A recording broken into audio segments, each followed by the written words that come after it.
지난 8월 끝 무렵, 그러니까 여름 성경학교 우리 교회 사역이 다 끝마쳐질 무렵에 저는 각 교육부서별로 돌아가면서 그 교사 간담회 시간을 좀 한번 가져보았습니다. 많은 얘기들이 건전하게 건의되어지고 오고 가는 가운데 유아 유치부 부장님이 한 가지를 말씀해 주셨어요. 컨벤시아에서 이렇게 잘 예배 드리다가 간혹 상가 교회에 다시 좁아진 장소로 옮겨지는 이러한 일련의 과정들이 안정적으로 부서를 좀 운영하고 예배를 드리는데 약간의 지장이 된다는 말씀이었습니다. 그리고 중고등부 같은 경우에도 거기서는 별다른 말씀은 안 하셨지만 제가 이렇게 보면요, 컨벤시아에 우리가 못 들어가는 날은 또 예배 장소를 위에 좁은 교실 5층으로 옮겨야 하는 그러한 불편들을 지금 감수하고 있습니다. 물론 컨벤시아가 장점이 참 많고 좋지만 화장실이 특히 좋다고 하더라고요. 예. 근데 우리 아이들을 생각할 때는 보다 아이들이 안정적인 장소에서 그렇게 예배드리고 교육받을 수 있는 장소에 대한 필요성이 하나 둘씩 이렇게 제 눈에 들어오고 있습니다. 그리고 또 결정적으로는요, 무슨 일이 있었냐면 이 컨벤시아가 내년부터 사용료가 무려 30%나 인상이 된다는 아주 나쁜 소식을 들었습니다. 그래서 우리 순장님들께서 고민이 되셔서 자체적으로 장소 TF를 구성해 여러 방안들을 이렇게 막 모색하셨어요. 어느 순장님은 송도 외곽 지역에 지금보다 싸고 넓은 장소가 있는지 조사를 하셨고, 또 어떤 순장님은 회사, 그 주중에는 회사 건물인데 주말에 비어 있으니 우리가 쓸 수 있을까 접촉을 해보았습니다. 또 다른 순장님은 인하대, 인천대, 글로벌 국제 캠퍼스 이따 있는 인맥 총동원해서 학교 건물을 샅샅이 살펴봐 주셨습니다. 그런데 그렇게 백방으로 알아봤는데 이게 될 듯하다 안 되고요. 다 통과됐는데 총장에서 막히고 뭐 이렇게 번번이 계속 길이 막히는 걸 경험하면서 우리는 좌절을 좀 경험해야 했습니다. 그래서 한 순장님은 너무 애썼는데 이렇게 결국 막히니까 이 속상한 마음에 저한테 울먹이면서 좀 안 돼서 이렇게 일이 잘 성사 안 돼서 목사님 너무 죄송하다고 이렇게 전화를 하셨어요. 또 어떤 순장님은 문자로 목사님 무거운 마음으로 이런 소식 전하게 되어 정말 죄송합니다. 제가 아니라고 그런 말씀들 하지 마시라고 애써 주셔서 너무 감사하고 하나님이 우리 교회는 분명 더 좋은 길로 인도해 주실 거라고 그렇게 위로와 격려를 드렸습니다. 그런데 우리가 마지막 보류의 카드로 남겨놓은 게 한 장이 있었어요. 그게 뭐냐면 우리 프리스페이스 건물 지금 공사하는 데 있잖아요. 그 건너편에 바로 옆에, 그러니까 바로 코앞에 건물이 3, 4, 5층 그리고 8층이 빈자리가 났습니다. 그래서 저희가 막 회의를 했어요. 그쪽을 교육부서로 할 것인가 아니면 작년 예배실로 할 것인가. 동영상 사진 다 찍어서 또 이게 평수가 다르고 보증금 월세가 다 달라서 서로 비교해 가면서 그래 여기가 최저적이겠다 결정을 딱 했거든요. 그래서 기억하세요. 제가 조금 설레발로 지난주 광고 시간에 좋은 소식 있을 거라고 제가 또 이렇게 했는데 다행히 주보에는 안 실었어요. 근데 진짜 이거는 될 줄 알았거든요. 4개 층이 비어 있는데 누가 채갈 일도 없고. 근데 막상 계약서에 도장을 찍겠다 연락을 드리니까 그 임대인이 교회는 안 된다는 거예요. 종교시설은 절대 안 된다. 그래서 부동산에서 중간에 적극 주선을 하고 우리가 월세도 좀 더 올려내겠다 이렇게까지 해봤는데 안 된다는 거예요. 그게 바로 엊그제 금요일이었습니다. 그래서 제가 평소에는 이렇게 주변 다 위로해 드렸는데 이번만큼은 저 자신도 좀 낙심이 되더라고요. 길이 다 결국 막히는 건가? 이렇게 함께 기도하고 열심히 같이 노력해 왔는데 안 되나? 그래서 원래는 시편 5편을 제가 설교로 이렇게 준비하고 묵상하고 있었는데 그런데 시편 5편의 말씀이 눈에 들어오질 않았습니다. 시편 5편의 내용이 뭐냐면 주님 악인들을 좀 벌해 주십시오. 뭐 이 내용이 지금 제 상황하고는 너무 멀리 떨어져서 잘 묵상이 되질 않았어요. 그래서 제가 답답한 마음에 기도도 잘 안 되고 이 시편 말고 성경 다른 곳을 펼쳐서 마태복음 2장이 잡혀서 마태복음 2장을 쭉 읽기 시작했습니다. 여러분 우리 바로 앞쪽인데 2장으로 한번 가보실까요? 마태복음 2장 13절을 보세요, 여러분. 우리 2장 13절 같이 한번 읽어봅니다. 시작. 그들이 떠난 후에 주의 사자가 요셉에게 현몽하여 이르되 헤롯이 아기를 찾아 죽이려 하니 일어나 아기와 그의 어머니를 데리고 애굽으로 피하여 내가 네게 이르기까지 거기 있으라 하시니. 예, 이 말씀의 배경은 모두 잘 알고 계실 거예요. 동방 박사들에게 속은 것을 한 헤롯 왕이 너무 화가 나서 이제 곧 무엇을 시행하려 했었냐면 베들레헴과 그 지경 안에 있는 2살 아래 사내 아이는 다 죽이겠다 명을 내리려던 참이었습니다. 그런데 그 위기 상황 가운데 처해 있던 요셉 가정, 그러니까 지난주에 봤던 요셉이 아니라 마리아의 남편, 예수님의 육적인 아버지, 그 요셉 가정이 죽음의 칼날 밑에 위기에 처하게 된 것이었습니다. 그때 하나님의 사자가 요셉의 꿈속에 나타나서 어서 피하라는 말씀을 해주는 장면이 바로 오늘 읽은 장면인데 14절을 보세요. 그 얘기를 듣고 요셉이 일어나서 밤에 아가와 그의 어머니를 데리고 애굽을 떠났다 되어 있습니다. 저는 참 성경 말씀이 상황 속에서 또 읽히는데 제 상황이 그래서 그런지 이 말씀을 읽으면서 생뚱맞게 이런 생각이 들었어요. 하나님께서도 요셉에게 이렇게 말씀해 주셨듯이 지금 내게도 좀 꿈에 나타나서 삼녀라 장소 문제는 이렇게 해결하거라 좀 말을 좀 해주시면 좋겠다. 평소에 그런 생각 안 하는데 너무 답답하니까 그런 마음이 들더라고요. 근데 그런 건 있었어요. 제가 주중에 우리 한 집사님이 회사에 어려운 일을 당해서 계속 좀 해결을 위해 기도하고 있었는데 집사님이 꿈에 나타나서 목사님 문제가 해결됐습니다. 며칠 뒤에 진짜 해결이 됐어요. 근데 장소 문제는 전혀 일절 언급도 안 하세요. 하지만 그러한 중에도 제가 말씀은 계속 읽게 되었는데 2장 15절 이하를 쭉 읽어보니까 좀 다른 차원의 위안을 하나님이 주시는 걸 경험했습니다. 여러분 15절 보시면요, 헤롯이 죽기까지 거기 있었으니 이는 주께서 선지자를 통하여 말씀하신 바 애굽으로부터 내 아들을 불렀다 함을, 애굽에서 건져냈다 함을 그 예언을 이루려 하심이라. 여러분 그 말씀 중간에 좀 다시 보면 그 애굽으로부터 내 아들을 불렀다, 그 구절 앞에 한 글자 뭐가 붙어 있죠? 기억. 그 기억 따라가서 밑에 각주 아래 풀이를 보면 호세아 11장 몇 절? 1절 인용이라고 나와 있어요. 뭔 말이냐 하면 이 구절은 호세아 선지자를 통한 예언이 지금 예수님 때 그대로 이루어졌음을 말하고 있는 거예요. 또 같은 맥락으로 17, 18절도 보세요. 예레미야 선지자를 통한 예언이 역시 그대로 성취되어진 거다. 마지막 22, 23절은 이사야 선지자를 통한 예언들. 자, 이렇게 연달아서 3번 이런 강조점이 주어지는데 저에게 성령이 뭐를 말씀해 주시냐 하면 하나님의 계획은 박 목사야 1.1획도 어긋남 없이 정확하게 착착 이루시고 진행하시는 나 여호와 하나님이야. 네가 지금 다소 실망스럽고 일이 막히는 듯 보여도 나는 성도 소리 교회를 향한 나의 계획을 반드시 나의 때에 이루어 갈 거야. 너희가 나를 교회의 머리로 주인으로 인정하고 따르기만 한다면 내가 반드시 책임져 줄 거야. 더 기도하고 더 인내하고 더 엎드리자는 마음이 들었어요. 그러면서 그 아래 3장을 계속 읽어 나가는데 세례 요한의 얘기가 나오더라고요. 세례 요한.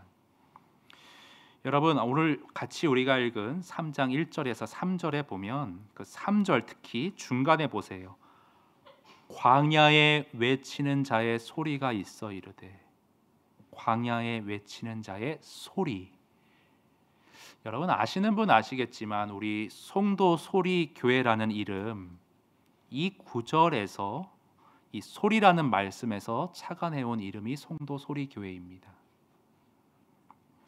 여러분, 저는 이 송도 소리 교회라는 이름을요, 처음에는 사실 반대했었어요. 왜냐하면요, 순자님, 우리 교회는 송도뿐 아니라 인천 천 지역에서 영종도, 부천, 시흥 다른 곳에서 사시는 성도님들이 이렇게 계신데 굳이 송도라는 지역에만 이렇게 너무 비중을 두고 이름을 지으면 나머지 분들이 소외당하지 않으실까요? 그런 질문으로 좀 반대를 했었어요. 그런데 옆에 계시던 한 성도님이 이런 말씀 해주시는 거예요. 목사님, 분당 우리 교회가 분당만 섬기는 건 아니고 분당에서 더 많은 지역을 넓게 섬기고 있잖아요. 우리 교회도 송도에 위치하고 있지만 주변에 더 많은 지역을 섬기게 될 것 같아요. 근데 여러분 진짜 그 말씀 그대로요. 우리 교회도 이제 지역 섬김을 시작했어요. 온라인 주보여서 이제 인쇄가 안 되어서 여러분 보셨을지 모르겠는데 그 우리 지역 섬긴 난, 어디 섬긴다 이런 난에 드디어 인천 지역 어려운 아동들, 청소년 정기 후원을 한다 그렇게 선교 분과에서 진행을 하여 써 넣게 되었습니다. 아무튼요, 저는 세례 요한에 대한 말씀을 계속 쭉 읽어가면서 마음속에 드는 생각이 뭐였냐면, 그래, 지금 장소 문제 때문에 희비가 엇갈릴 때가 아니라 내가 담임 목사로서 좀 더 집중해야 될 사안은 소리교회라는 이 이름으로부터 주어진 우리 교회의 사명과 정체성과 방향을 내가 좀 더 면밀히 점검하고 이것을 위해 더 집중하는 것이 보다 더 시급한 본질적인 문제가 아닐까. 그러한 묵상이 3장을 읽는 동안 계속 젖어들었습니다. 그래서 시편 5편을 좀 접어놓고 금요일 밤부터 토요일 이틀에 걸쳐 이 세례 요한에 대한 말씀을 쭉 연구해 보았어요. 세례 요한은 대체 어떤 사명을 가지고 어떤 일을 해왔는가. 여러분 5절 6절이 바로 그 말씀인데요. 우리 5절 6절 한번 같이 읽어보겠습니다. 시작. 이때에 예루살렘과 온 유대와 요단강 사방에서 다 그에게 나와 자기들의 죄를 자복하고 요단강에서 그에게 세례를 받더니. 요한이 한 사명은 뭐였냐? 뭔 일을 해왔냐? 사람들로 하여금 회개하게 만들고 참된 세례를 받아 정말 주님이 오실 그 길을 예비하는 것이 이 사람의 사명이었습니다. 그런데 7절에서 요한이 너무 의아스러운 말을 해요. 7절 보시면 요한이 많은 바리새인들과 사두개인들이 세례 베푸는 대로 오는 것을 보고 이르되, 자, 독사의 자식들아, 누가 너희를 가르쳐 임박한 진노를 피하라 하더냐. 여러분 이상하지 않으세요? 아무리 바리새인들이라도 그렇지 세례 받으러 오겠다는데 이런 사람들을 독사의 자식들이라 욕하면서 내쫓는 거는 그리스도인의 자세가, 태도가 아니지 않는가. 여러분 당시 상황을 좀 아셔야 되는데 사두개인, 바리새인들, 종교 지도자들이었어요. 오늘날로 말하면 목사 같은 사람들이죠. 근데 이 사람들은 세속적인 명예심이 속 안에 가득했고요. 위선이 들끓고 있었습니다. 겉으로는 번지르르해요. 경건한 척해요. 세부적인 율법 조항들 지키는 것 같아요. 그런데 그 속 안을 들여다보면 하나님의 사랑과 하나님의 공의가 전혀 흐르고 있지 않았어요. 이런 사람들을 보면서 주변이 영향을 받잖아요. 지도자의 영향력이란 그런 거잖아요. 그래서 그를 보고 따라가는 성도들도 다 위선적인 사람, 석과 거기 달라 세상으로부터 손가락질 받는, 교회와 하나님의 위상을 떨어뜨리는 형국이 지금 이 당시 상황이었기 때문에 너희들 그럴 거면 내가 지금 사람들한테 인기 많으니까 어떻게 세례 받아서 훈장 하나 더 받아보려는 그런 마음이라면 저리 가라고, 참되게 회개부터 하라고 그 말을 하고 있는 것입니다. 여러분, 독사는 성경에서 뱀, 사탄을 상징하잖아요. 사탄은 속이는 자, 더 이상 속이지 말라고 그렇게 내쫓았던 것입니다. 여러분, 하루는요, 저희 지우가 저와 이렇게 배드민턴을 공원에서 치고 집에 돌아오는 길에 참 운동을 하고 이렇게 기분이 상쾌했는데 앞에 걸어가는 아저씨가 이렇게 담배를 태우셨어요. 연기가 좀 싫었던 모양이에요. 아빠, 저 아저씨 나빠 이러더라고요. 그래서 제가 얼른 지우야, 그렇게 말하면 안 돼. 담배 피고 안 피는 걸 가지고 사람이 좋다 나쁘다 판단하는 건 잘못이야. 지우야, 우리가 봐야 될 거는 내면이야. 정말 저 사람 안에 다른 사람을 섬기고 헤아리고 사랑하고자 노력하는 마음이 있는지, 정직하게 살아가고자 애쓰는 그런 진정한 마음, 진정성이 있는지, 그런 걸 가지고 판단을 해야지 담배 피우고 안 피우는 걸로 그렇게 나쁜 사람 좋은 사람 가려서는 안 돼. 그런 말을 해주었습니다. 여러분, 바리새인과 사두개인들은요 너무 깔끔한 사람들이었어요. 뭐 담배 연기 이런 거 없었어요. 그런데 이 사람들 안에는 거짓, 탐욕, 다른 이를 위한 시기, 질투, 미움, 위선이 가득했습니다. 여러분, 그래서 이런 자들을 향해 예수님이 하신 유명한 표현 있죠? 회칠한 무덤 같다. 여러분, 회칠한 무덤 무슨 뜻이에요? 겉은 페인트 칠을 새로 해서 깨끗해 보이거든요. 근데 그 안은 썩어 문드러진 시체 냄새가 진동을 한다는 거예요. 여러분, 아까 우리 상가 교회 바로 옆에 그 건물주가 왜 교회는 안 된다 그렇게 하는지 저는 뭐 직접 만나보지 않아서 정확한 이유는 잘 모르겠어요. 그런데 여러분, 그런 게 있었습니다. 우리 29교회, 분당 우리 교회 1만 성도 파송운동 29교회 처음에 장소 정할 때요, 교회는 안 된다는 사람들이 참 많았어요. 근데 하나 물어보니까 이런 일이 있었대요. 사연이 뭐였냐면, 교회 임대를 줬는데 어느 날 목사님이 그 보증금을 들고 날랐다는 거예요.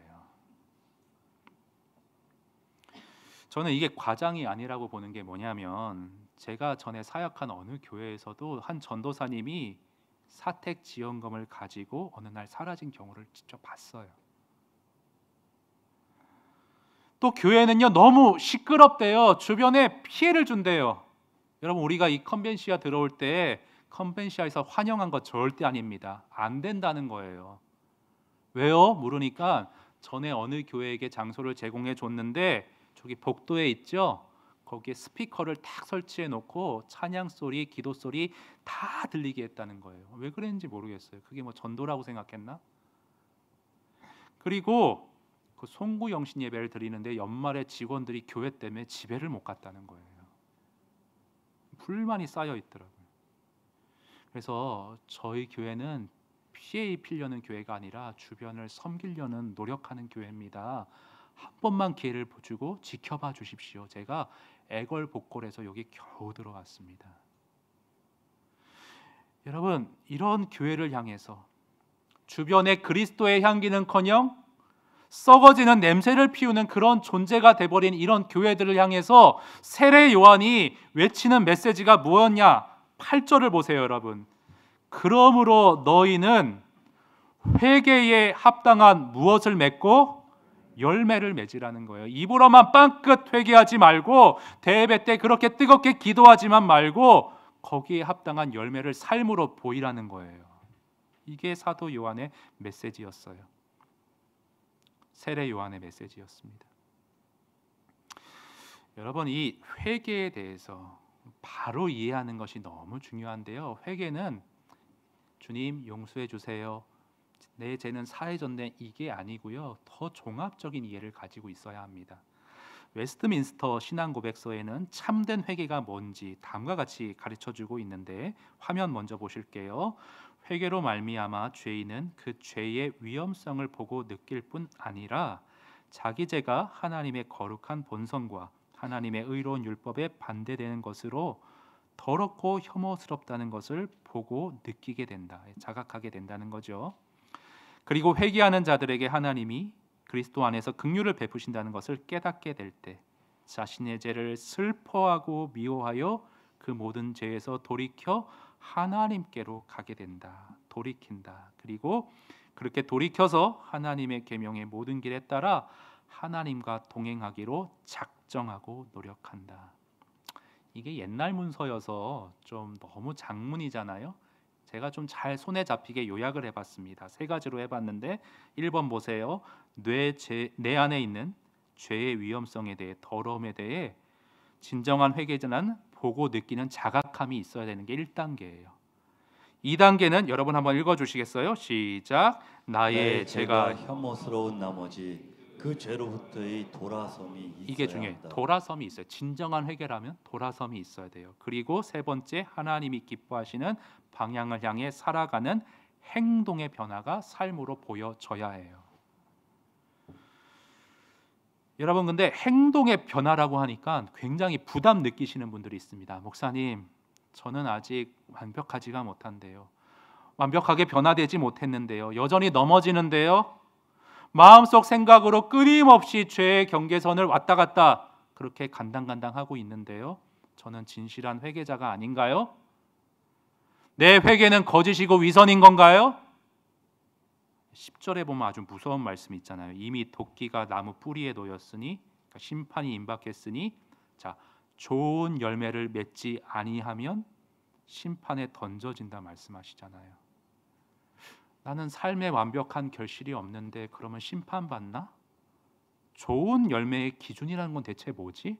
이런 질문들이 실제 신앙생활할 때 한 번씩 들어보셨을지 모르겠어요. 여러분, 신앙 고백서는 참 그 표현 하나하나가 아주 세밀한 그런 아주 많은 사람들이 논의해서 이루어낸 결과물인데, 자, 아까 그 회개에 대한 15장 2항 끝부분 한번 다시 보실게요. 하나님의 계명의 모든 길을 따라 하나님과 동행하고로 뭐하고 뭐 한다고요? 작정하고 노력한다. 이 표현이 참 기가 막힌 거예요. 완벽하게 살아갈 수 있다 회개하면 그렇게 말하지 않아요. 뭐라 말하냐면 완벽하지 못하더라도 하나님의 계명에 따라 살기로 작정하고 마음에 진실되게 결심하고 끊임없이 노력해가는 노력이 뒤따른다면 그것은 진정한 회개라는 거예요. 이 아무도 완전할 수 없습니다. 사람이 그래요. 연약합니다, 여러분. 죄에 그 남아있는 전존하는 죄성이 있어요. 저와 여러분 모두에게요. 그러나 저와 여러분이 진정으로 회개했다면 비록 완벽할 수는 없더라도 종종 실패한다 할지라도 죄에서 돌이키고자 하는 진지한 결단이 있어야 되고요. 소원이 있어야 되고요. 그렇게 소원하는 가운데 내가 행실로 노력하는 의지에 어떤 그러한 과정들이 분명히 보여야 돼요. 그래서요, 여러분, 이 회개에 대해 잘 이해하셔야 돼요. 여기에서 조금 헷갈려 하시는 분들이 있어요. 우리 교회 참 진실한 성도님 가운데 또 이렇게 진실한 성도님 하면 또 부담스러워 하실 분이신데 워낙 겸손하시거든요. 여러분, 그 김동호 목사님 날기새 아세요? 그 이제 항암 치료 받으시면서 유튜브에 영상 올리고 계신데 성도들 사연 받고 질문에 답해 주시는데요. 우리 교회 한 성도님이 목사님, 제가 한 회개인가 진짜 회개인지 정말 용서받은 건지 목사님 좀 이 부분에 대해서 알려달라고 사연을 써서 채택되신 분이 있으세요. 제가 그분뿐 아니라 다른 분들도 혹시 목사님, 내가 한 회개가 진실한 건지 부족한 것인지, 내가 받은 구원이 정말 온전한 것인지 그렇게 혼돈되시는 분들이 있을 것 같아서 신앙 고백서 하나만 더 살펴보도록 하겠습니다.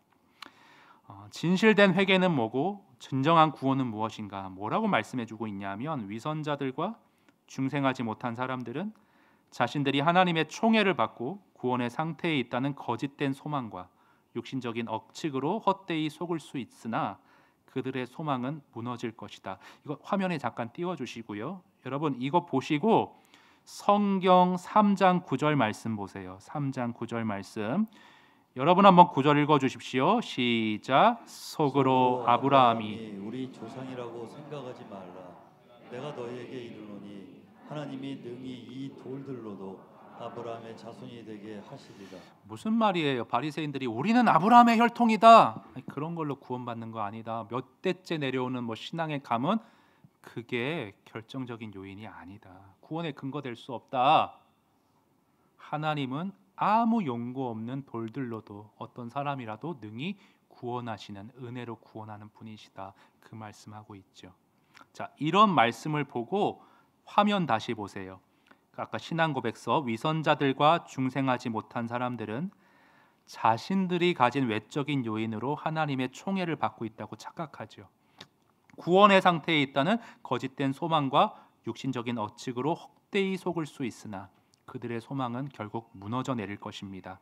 자, 다음 넘겨서요. 그렇지만 이게 중요해요. 주 예수를 참으로 믿고 그를 신실하게 사랑하며 선한 양심을 당해 그분 앞에서 행하려고 노력하는 사람, 완벽한 사람 아니에요. 노력하는 사람은 이 땅에서 자신이 은혜의 상태에 있다는 것을 분명히 확신할 수 있고 하나님의 영광의 소망 가운데 즐거워할 수 있다. 이 소망은 결코 그들을 부끄럽게 하지 않을 것이고 영생과 상급을 줄 것이다. 여러분, 회개에 대해서 좀 정리가 되시나요?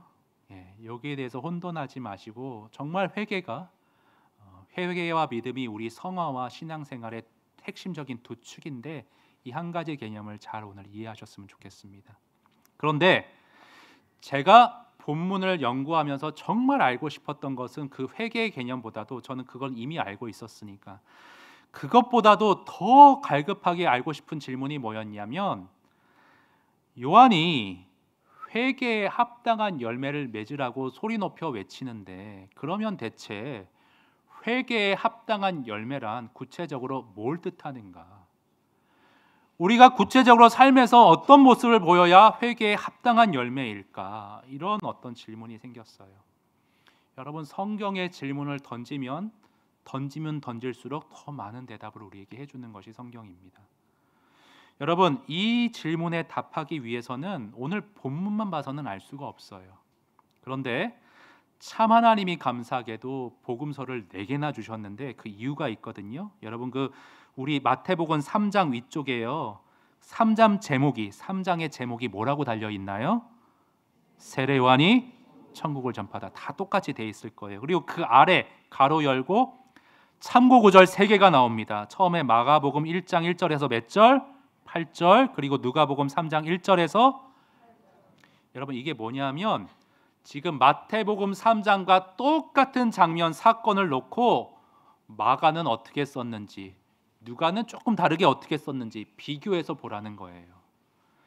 여러분, 그런 거 있어요. 똑같은 일을 봐도 사람마다 받아들이는 게 달라요. 보는 강조점이 틀려요. 그래서 서로 시각이 다른 마태, 마가, 누가, 요한 이거를 종합해서 보면 한쪽 측면에서 한 사람만 보는 것보다 훨씬 사건을 입체적으로 이해할 수 있다는 겁니다. 그래서 여러분, 거의 다 끝났는데 여러분 잘 따라오셨거든요. 우리 마지막으로요 누가복음 3장은 한번 좀 찾아가 볼게요. 여러분, 이건 직접 한번 화면에 띄우지 않고 누가복음 3장 한번 찾아가 보겠습니다. 누가복음 3장, 제가 가진 성경으로 신약 성경 91페이지입니다. 자, 여러분, 누가복음 3장 7절에서 8절을 눈으로 한번 쭉 훑어보세요. 7절에서 8절. 아까 마태복음 3장에서 봤던 내용과 엇비슷하게 지금 사건이 진술되어 있을 겁니다.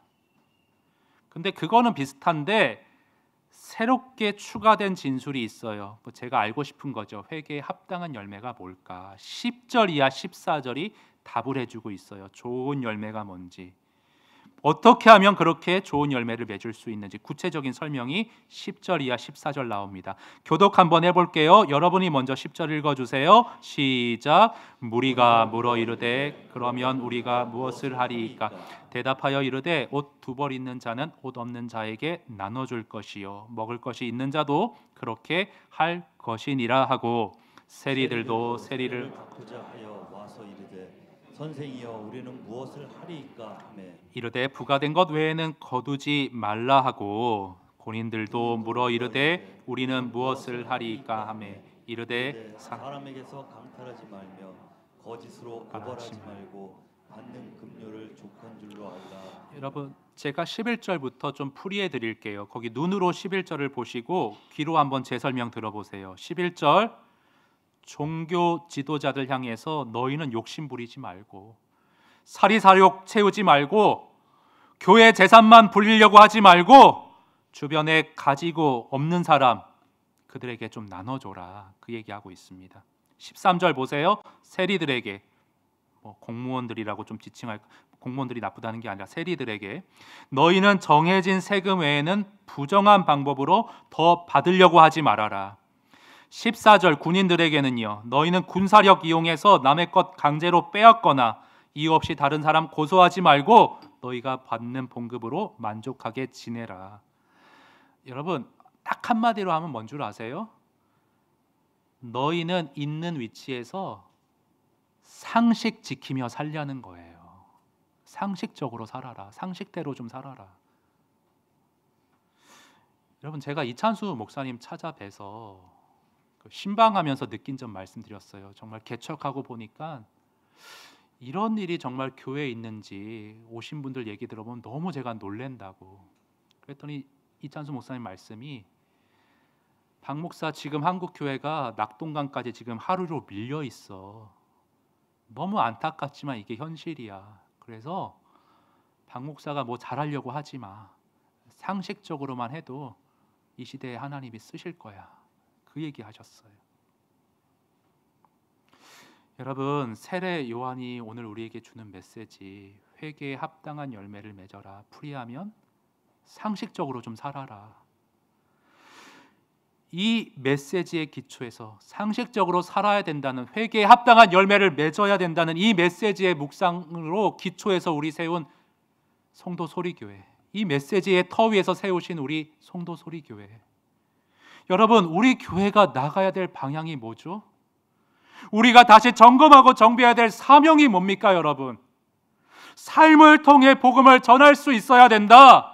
상식을 지키면서 실추된 교회의 위상을 회복하여라. 이제는 너희가 세상에 나아가서 시체 썩는 냄새 풍기지 말고 복음의 향기를 풍기면서 내 이름의 명예를 좀 회복해 다오. 이게 우리의 사명이잖아요 여러분. 여러분 우리 교회는 찬양 연습할 때 예배 드릴 때요 문 다 닫고 합니다. 왜요? 밖에 시끄러운 소리 새어 나갈까 봐. 예배 마치고 뒷정리요 청소하는 아주머니들이 저보고 와 너무 깔끔하게 하신대요. 여러분 다른 곳에서 행사하고 그렇게 뒤에 남겨놓은 거 그런 거 보셨어요? 어떻게 하는지. 여러분 우리 지역 섬김이요 계속 확장해 나갈 겁니다. 근데 제가 더 바라는 게 뭔 줄 아세요? 우리 교회적으로도 이렇게 하지만 우리 성도님들이 각자가 몸담고 계신 그곳에서 삶의 현장에서 정말 최소한 상식 지키면서 복음의 향기를 좀 전할 수 있기를 제가 간절히 바라고 있습니다. 여러분 우리 장소 TF 같이 하신 한 집사님 가운데 직장에서 좀 실직을 하신 분이 있으세요. 직장을 나오신 분이 있으세요. 근데 왜 나왔냐고 하면 회사의 일이라는 게 회사의 이윤 때문에 다른 약한 사람들 좀 짓밟고 이윤을 차치하고 이런 일을 앞장서서 해야만 할 수밖에 없는 그런 상황이 있었대요. 그래서 도저히 양심상 너무 복지도 연봉도 좋은 직장이었지만 과감히 결심을 하고 10년을 넘게 몸담고 있었던 곳에서 나오셨어요. 제가 처음에는 어떻게 좀 위로를 해드릴까 굉장히 고민을 했습니다. 그런 식으로 따지면 이분이 한 가정의 가장이신데 그런 식으로 따지면 어느 세상의 직장을 갈 수 있을까? 집사님 그냥 참고 계시다가 집사님이 어느 정도 지위 오르시면 좀 바꾸면 되지 않을까요? 처음엔 제가 그렇게 말씀을 드렸어요. 그런데 어제는 제가 전화해서요 집사님 나오시기 참 잘하셨어요. 제 말을 바꿨습니다. 참 잘하셨어요. 아내 집사님께는 죄송한데 참 잘하셨어요. 그렇게 말한 배경이 있습니다, 여러분. 지금 우리 교회 뭐 교육부서 아이들 위한 장소 다 막혔잖아요. 근데 사실 5층이 지금 계약할래다가 다른 곳에서 파기되고 안 하고 있어요. 5층이 비어 있어요. 근데 제가 안 하는 이유가 뭐냐 하면 이 종교시설 법상 500제곱밀리미터만 허가를 한다. 그러니까 우리 지금 4층하고 5층 반만 허가해 준다는 거예요. 그럼 반만 거기 쓸 수가 없잖아요. 그런데 어떤 분은 이렇게 말해요. 목사님, 4층을 예배당으로 넓히고 5층은 애들 교육시설이라고 하면 됩니다. 꼭 종교시설로 용도 변경 안 해도 아무도 뭐라 안 그럽니다. 그런데 문제는요. 저희 4층 계약해준 부동산 사장님한테 제가 물어보고 그 용도 변경, 종교시설로 용도 변경해 주신 건축사분에게 제가 여쭤봤는데 그렇게 하는 건 명백한 편법이래요. 뭐 해석이 다를 수 있는데 세상 사람들 중에 그렇게 보는 사람이 있나요? 편법입니다.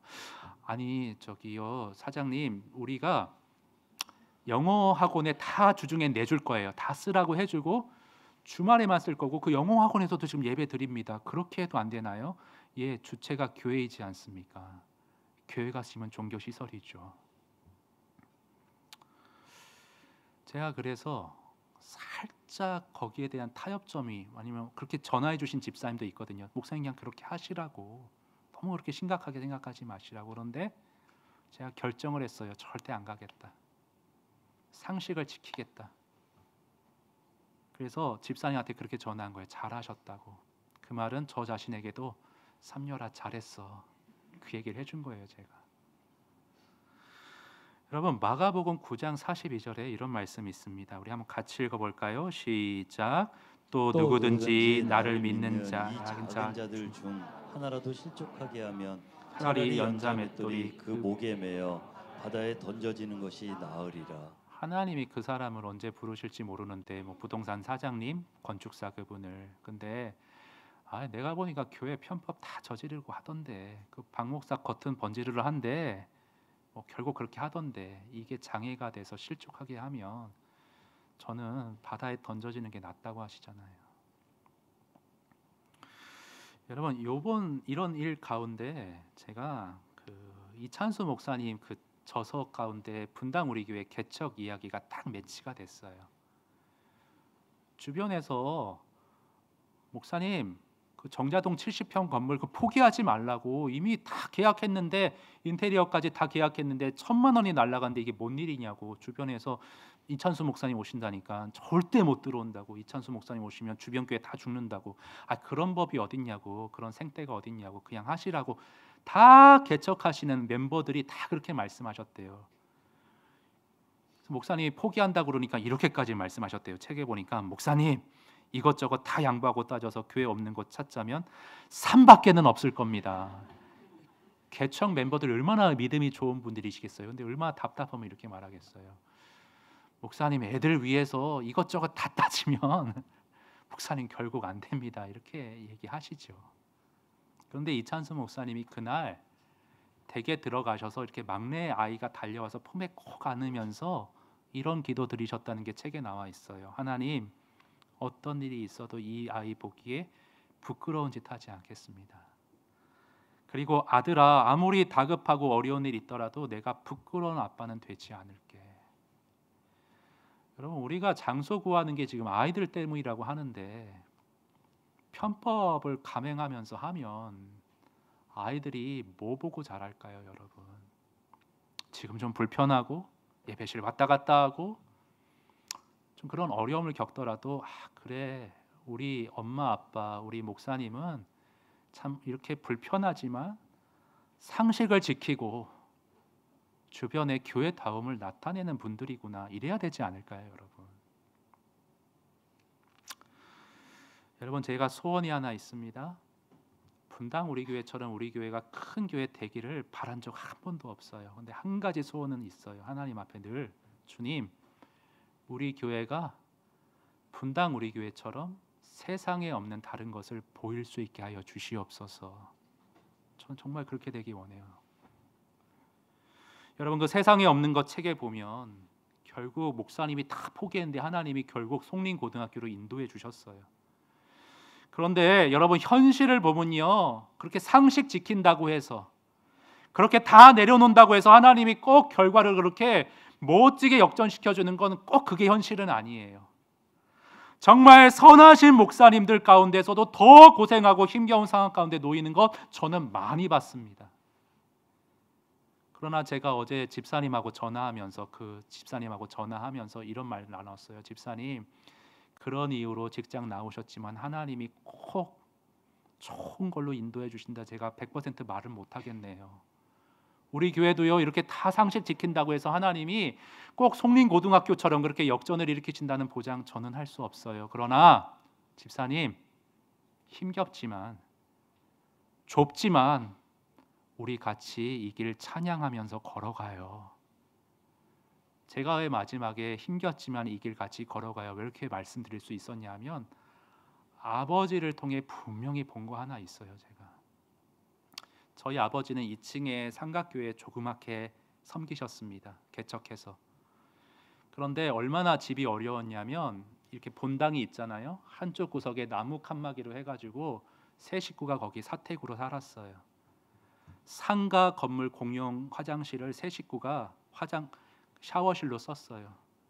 그래서 겨울엔 뜨거운 물이 안 나와서 물 데펴서 세수하고 했었는데, 제가 거기 발을 잘못 담궈서 기부스를 했던 기억이 있습니다.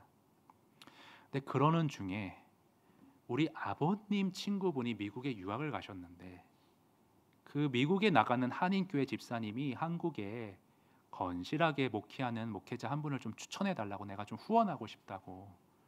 그래서 우리 아버지를 추천해 주셨어요. 근데 그 당시 80년대 중반인데 얼마를 후원해 주셨냐면 1억 원을 후원해 주셨어요. 지금도 1억 원 하면 혹 하는데, 여러분, 그 당시 80년대 중반 짜장면 값이 1,000원, 2,000원. 곱셈 잘 해보시면 지금 얼마인지 대충 나오실 거예요. 근데 우리 아버지가요, 집사님 감사합니다. 그런데 저는 이렇게 큰 돈이 필요 없습니다. 우리 교단 국내 선교부에 후원해 주시면 보다 어려운 교회에 더 값있게 쓸 것 같습니다. 그렇게 해주세요. 우리 어머니가 아버지가 참 미웠다고 그러시더라고요. 그 개척교회에서 온수도 안 나오는데 겨울날 설거지 다 하셨거든요. 자기만 멋있으면 뭐해, 그죠? 네. 근데 전 분명히 봤어요. 그렇게 결정한다고 해서 하나님이 멋지게 역전시켜 준 건 아니에요. 우리 집이요, 계속 반지하만 갔습니다. 그 반지하 있는 동안에도 그 물이 수해가 나가서 2번이나 집이 다 잠겼어요. 그렇게 걸어왔어요. 그런데 마지막 모습을 보니까요, 우리 아버지만큼 아름답고 복되게 사역하신 분이 없더라고요. 가남으로 일찍 가셨지만 마지막에 성도들 머리에 손 다 얹고 애들까지 축복기도 하고 떠나셨는데, 성도들이 얼마나 아버지를 사랑하고 존경하는지. 저는 우리 교회 아이들이 이런 축복 믿고 그들 인생에서 상식과 복음의 향기를 주님 찬양하며 풍기며 살아가는 아이들로 클 수 있기를 원합니다. 제가요, 그 2층 삼각교회에서 어린 시절 추억이 하나 있어요. 저기 방 안에서 혼자 있는데 어른들 예배 드릴 필요 없잖아요. 찬송가가 너무 은혜스러워서 어머니 옆자리에 앉았는데, 어머니는 기억 못 하실 거예요. 제 손을 꼭 잡아주셨을 때 그 포근한 체온을 전 아직도 기억하고 있어요. 근데 그때 들었던 감동적인 찬양 가운데 뭐가 있었냐면, 좁은 이 길, 진리의 길, 주님 앞서 가신 그의 길, 비록 힘이 들고 어려워도 찬송하며 따라갑니다. 성령이여, 주의 음성 항상 들려주셔서 제 마음 변치 않고 끝까지 따라가게 해주세요. 내일 일은 난 몰라요. 장래일도 어떻게 될로 몰라요. 그렇지만 아버지, 저에게 주신 그 축복의 소명 이루어 주세요. 여러분, 오늘 이 찬양 함께 주님 앞에 올려드리고 오늘 예배 마치도록 하겠습니다. 우리 함께 이 찬양 올려드리겠습니다.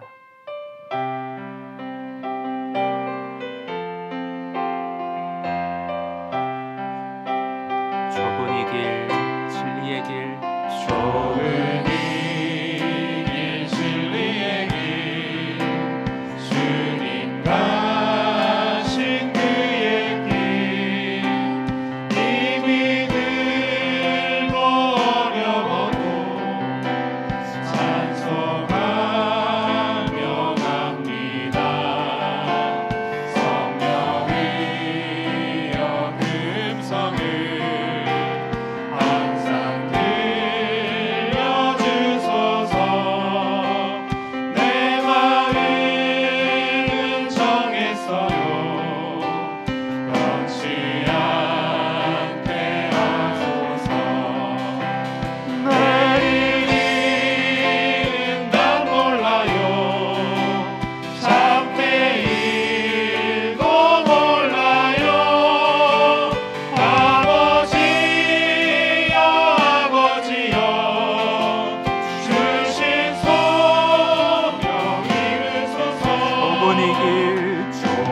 함께 부른 찬송 가사 생각하면서 우리 오늘 들은 말씀 생각하면서 주님 옷자락 꽉 붙잡고 함께 좀 기도했으면 좋겠습니다.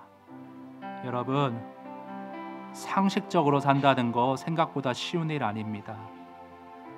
사람들이 다 반대로 달려가는데 나 혼자 물살을 거슬르고 올라간다는 거 결코 녹록한 일 아닙니다. 손해 볼 것입니다. 힘들 수 있습니다. 그러나 좁지만 주님이 앞서가신 험한 길이지만 우리 그 주님 뒤쫓아 살아갈 수 있기 원합니다. 상식을 지키며 복음의 향기를 풍기며 살아가겠노라고 우리 마음 정하고 주님 변치 않는 마음으로 주님 이 다짐 지키며 살아가겠다고 주님 앞에 다짐하며 변치 않는 마음으로 주님 앞에 손을 아뢰며 함께 기도드리도록 하겠습니다. 함께 기도드립니다. 하나님, 이 시간 주님 앞에 우리의 간절한 마음을 아뢰오니 하나님 아버지, 상식을 지키며 살아가는 우리 교회가 될 수 있기를 원합니다. 하나님 아버지, 교회의 위상이 땅에 떨어진 이 시대에 하나님의 이름을, 하나님의 명예된 실추를 회복하는 교회로서 우리가 아버지 회개에 합당한 열매를 맺으며 살아갈 수 있도록 굳건한 의지를 주시고 편치 않는 마음, 흔들리지 않는 마음, 하나님의 굳건한 의지, 그 초심을 지킬 수 있도록 주님 도와주시기를 원합니다. 하나님, 세상의 유혹이 강합니다. 하나님, 세상의 손짓이 너무나도 교묘합니다. 하나님, 흔들리지 말게 하시고 언제나 주님 앞에서 뜻을 정하여 다니엘과 같이 하나님 정진하며 살아가는 우리 교회 될 수 있도록, 우리 각 성도님 될 수 있도록, 세상에서 그리스도의 향기를 나타내며 살아가는 사람들 다 될 수 있도록 주님 도와주시고 함께하여 주시옵소서. 주님 인도하여 주시옵소서. 그들의 마음을 붙잡아 주시옵소서.